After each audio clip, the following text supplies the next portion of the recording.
Over 1,000 displays made from wood, clay, even porcelain. The annual tradition in Midway is back. Karen Bybee from the Zanger and Friends Creche Committee is here to show us just a piece of what we can see this weekend. Welcome, so happy to have you. Thank you. I'm excited to be here to just share with you what a wonderful way to kick off the holiday season. Now, this was a word I was not familiar with. I didn't know how to pronounce it. I wasn't sure what it meant. Will you explain it?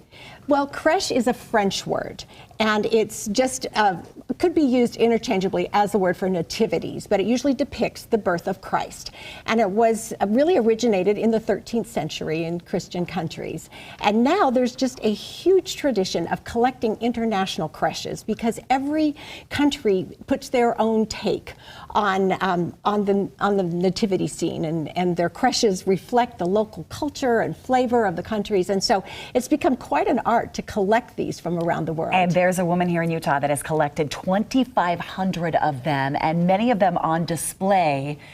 How did she amass such a huge collection? Well, Holly Zanger is the one who started collecting the creches. She started a big creche collection in Palo Alto in 1987. When she moved to Midway in 1997, people were aware of what she had done in Palo Alto and wanted to have this in Midway. So it has become a tradition in Midway over the years. And this year we're very excited because we have two exhibits going on simultaneously.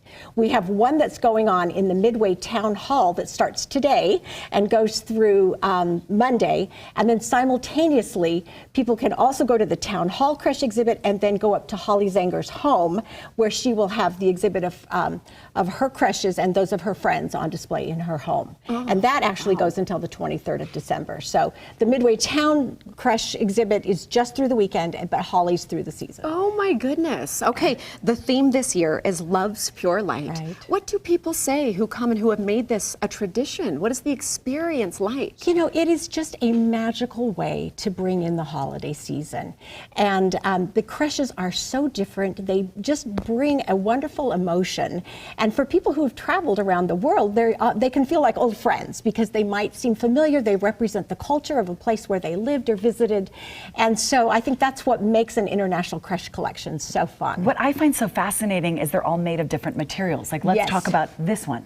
So this one is from Ukraine, and it's a very simple, in fact, I tried to bring today something that would be very representative of the diversity that you'll see in a creche collection. This one is from Ukraine. It's made from wood, and this is a very simple one. It just has the Madonna with the Christ child. But it's just an elegant, simple, beautiful depiction of the holiday season. What about this one? This one is from Palestine. It's made from wool and felt, and this is such a simple little modest little creche compared to some of the others, but again, it has a beauty all its own. It's beautiful, and I cannot believe how different these all in are. between all three. And just a sampling, what are these made from? Well, this one is from India, and these are made out of paper.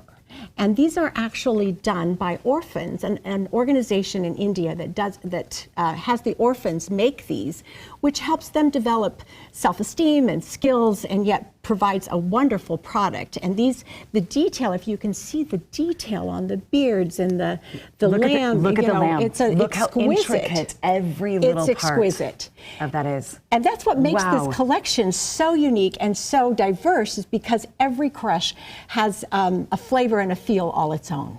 This is one of the largest, by the way, in the entire country. So if you're thinking, do I visit? Will I see it somewhere else? No. No, you will not see it. And here we have it in Midway. So it's very close. So let me just tell you, it starts today, the one in the town hall, and also Holly's. It starts from 11 a.m.